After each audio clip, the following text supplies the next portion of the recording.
को पता है गुजराती में ये कहावत है, प्राण और प्रकृति लाकड़ा मत जाए।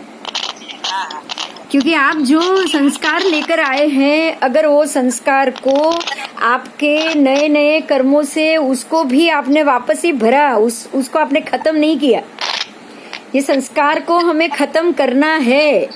आप समझना, जो समझ गए ना कि मुझे अब इसके लिए आपको ये संसार से उबरना पड़ेगा, आपको कंटाला लाना पड़ेगा, आपके स्वभाव में ये बात आनी पड़ेगी कि ये बार बार जन्म लेना मरना मुझे अच्छा नहीं लगता है।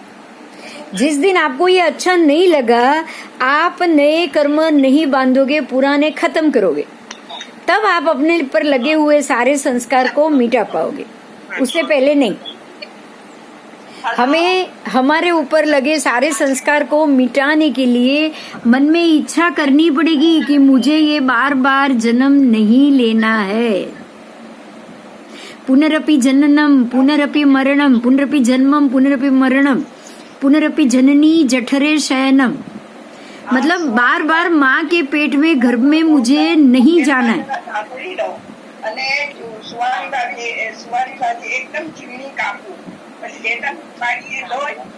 बराबर समझ में आ रही है मेरी बात? बराबर है। तो आपको ये संस्कार सब अच्छा किया है तो वही उधर जाएगा कि सब जाएगा। जो अच्छा किया, देखो किया हुआ सब जाएगा, आपको समझना है। किया हुआ जाएगा, अच्छा किया है तो अच्छा जाएगा, बुरा किया है तो बुरा जाएगा। क्योंकि ये शरीर है ना, ये हम अगले क्लास में इसकी बात करेंगे। ये शरीर है ना, पहले तो बनता कैसे वो हम जानेंगे।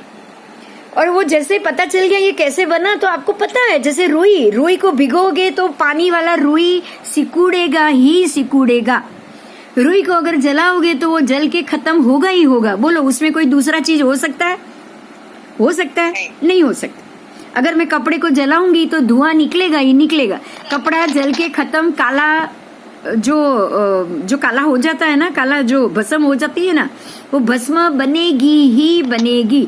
उसमें ऐसा तो नहीं होगा ना मैंने जलाया लेकिन वो गीला हुआ। ये पॉसिबल है? नहीं पॉसिबल।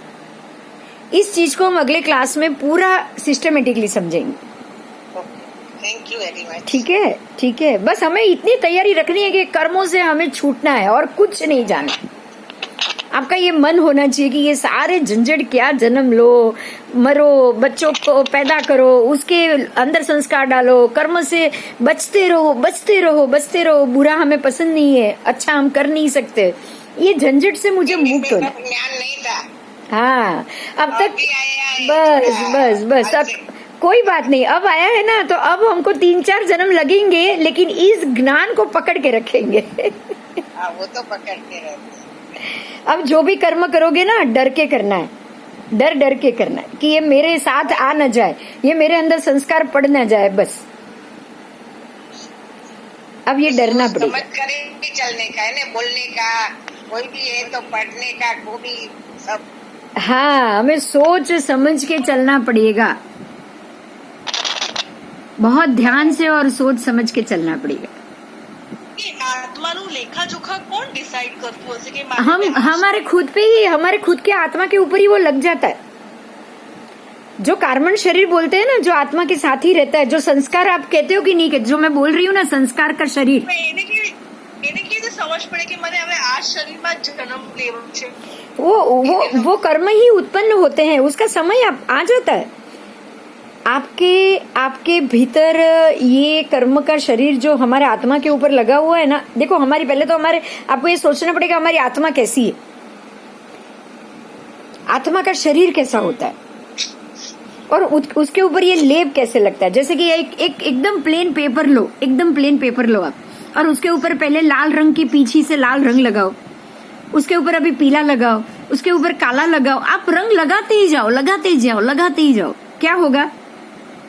अब वो पेपर वापस सफेद होगा? नहीं। क्या करना पड़ेगा आपको? अगर आप एक उसके ऊपर सफेद रंग लगाते जाओगे ना, बार बार सफेद लगाओ, फिर से सफेद ही लगाओ, सफेद ही लगाओ, तभी वो पूरा सफेद होगा ना। या फिर क्या करोगे, उस पेपर को, ये तो पेपर है, मान लो कि अगर ये प्लास्टिक के ऊपर लगाया होगा, आपको क्या करना पड़ेगा, वो पहले वो पेपर को बिल्कुल प्लास्टिक की तरह मजबूत करना पड़ेगा, या फिर उसको पानी के अंदर डालना पड़ेगा। आप उसको पानी के अंदर डालोगे तो धीरे धीरे कलर छूट जाएंगे, कलर अपने आप छूट जाएंगे। और जैसे ही कलर छूटते जाएंगे आपका वो जो पेपर या कपड़ा था ना, वो वापस अपनी नॉर्मल पोजीशन में आएगा। तो वो आत्मा, ये तो शरीर है, ये पेपर तो नहीं है। आपका आत्मा तो शरीर है, पदार्थ है वो। अगर पेपर है तो पानी में गलेगा, आपका पदार्थ पानी में नहीं गल सकता, है ना। नैनम छिद्यन्ति शस्त्राणि नैनम दहति पावक। ना आत्मा को शस्त्र से भेदा जा सकता है, ना ही आत्मा को जलाया जा सकता है, ना ही उसको खत्म किया जा सकता है अग्नि से। अजर अमर है वो। तो उसका शरीर तो ऐसा है ही नहीं कि आप उसको पानी में डालोगे तो डूब जाएगा, आप उसको जलाओगे तो खत्म हो जाएगा। तो उसके ऊपर जो आपने लेप किया है ना, जबरदस्ती काला रंग, ग्रे रंग, ये रंग आपने लेप के उसको भारी कर दिया। बराबर है। आपने बहुत भारी कर दिया, क्योंकि ये कर्म के लेप हम बोलते हैं, हमने कर्म से अपनी आत्मा को भारी कर दिया है। उस कर्म को एक एक करके भोग के खत्म करना है। और वो जब भोग रहे हो तब नया नहीं बांधना है, निर्लेप होके खत्म करना है। समझ में आ रहा है आपको मेरी बात? आपको निर्लेप बनना है, नया लेप लगना नहीं चाहिए, नया रंग लगना नहीं चाहिए और पुराना निकालना चाहिए। आपको स्मार्ट बनना पड़ेगा, आपको स्मार्ट बनना पड़ेगा कि नया लगे नहीं और पुराना निकलता जाए, खत्म हो जाए। हाँ, तब वो खत्म जब तक नहीं होगा। और खत्म हो गया, अब अगर मान लो कि खत्म हो गया, आपकी इच्छा नहीं है नया जन्म लेने की, फिर तो मुक्ति मिलेगी ही मिलेगी, हमेशा के लिए मुक्ति मिलेगी।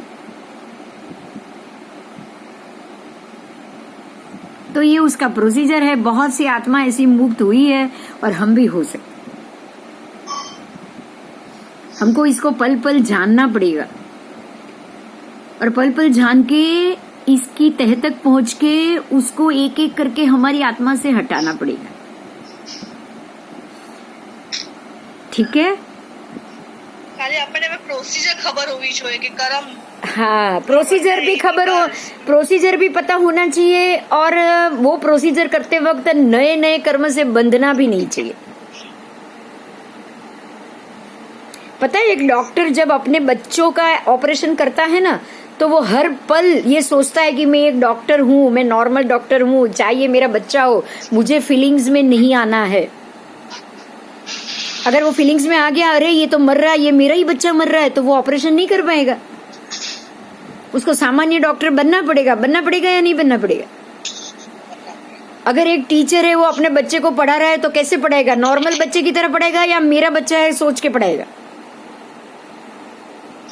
अगर आप मेरा बच्चा सोच के पढ़ाओगे तो बच्चा बोलेगा मेरे को खेलना है, तो आप उसको जाने दोगे, आप उसको मारोगे नहीं। अगर दूसरे का बच्चा है तो एक थप्पड़ पड़ जाएगी, खेलेगा तो पढ़ते वक्त। तो ये आपके अंदर आना पड़ेगा उस वक्त कि भाई मैं मेरे कर्म को भुगत रहा हूं, तो मुझे मेरी भी दया नहीं खानी, मेरे शरीर की भी मुझे दया नहीं करनी पड़ेगी। ऐसे माहौल में अगर पैर कट गया तो मुझे ये सोचना है कि ये तो मेरे हिसाब का भुगतान है। अब मैं पैर कट गया तो क्या हुआ, मैं उसके बगैर भी जिंदा रहूंगा। जब कर्मों का हिसाब चुकाते हैं तो रोते रोते चुकाते हैं क्या?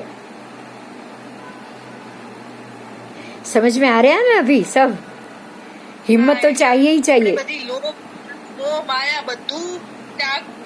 मोह माया तो पहले ही त्याग गई है। अगर तुमने ये सोच लिया है ना हिना कि मुझे इनसे बाहर आना है, उसी वक्त सारी मोह माया त्याग दी तूने। जो इंसान इसमें से बाहर आना सोचेगा ना, समझ लो उसने माया त्याग दी है। आपने पहला स्टेप चढ़ लिया माया त्याग का। अब सिर्फ उसका भुगतान करोगे। जब आपको पता चले कि मैं सजा भोग रहा हूं, तो आपको अगर सजा मिले तो रोना नहीं आएगा, आपको हंसना आएगा। आप खुश होगे कि चलो मेरे इतने दिन कम हो गए।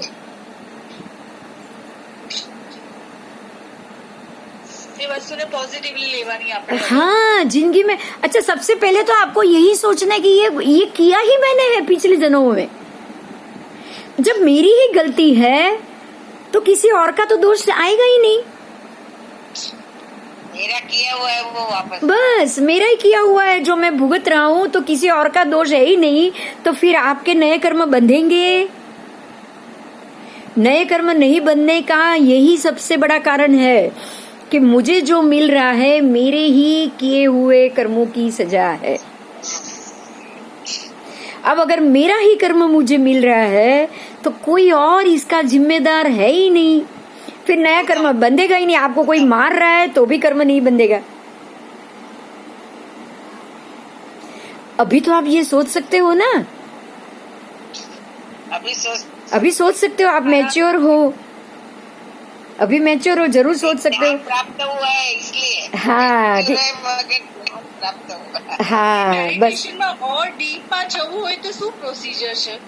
कोई प्रोसीजर ही नहीं है। अभी देखो हर एक बात में आपको स्टेप बाय स्टेप ही बढ़ना पड़ेगा। सीधी कूदी कहीं भी नहीं लगा सकते आप।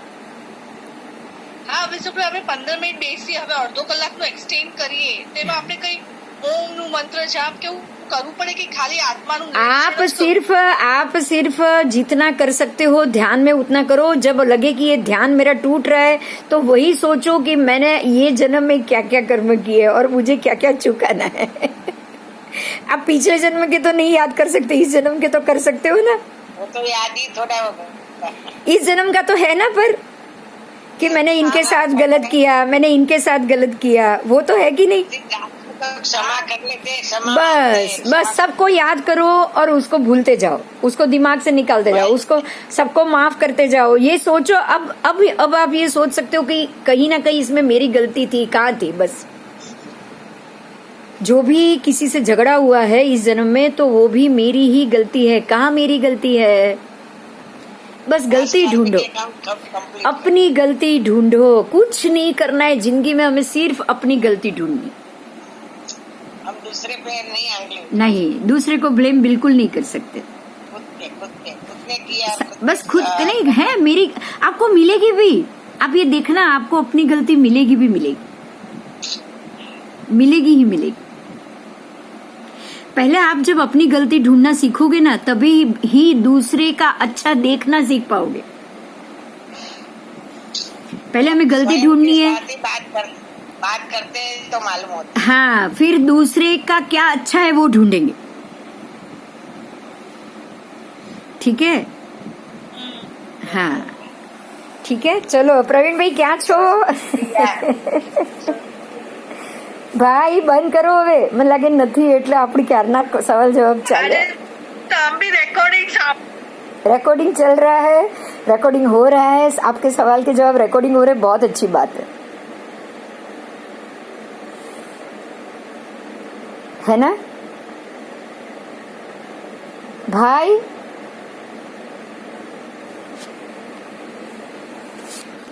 हरिओम।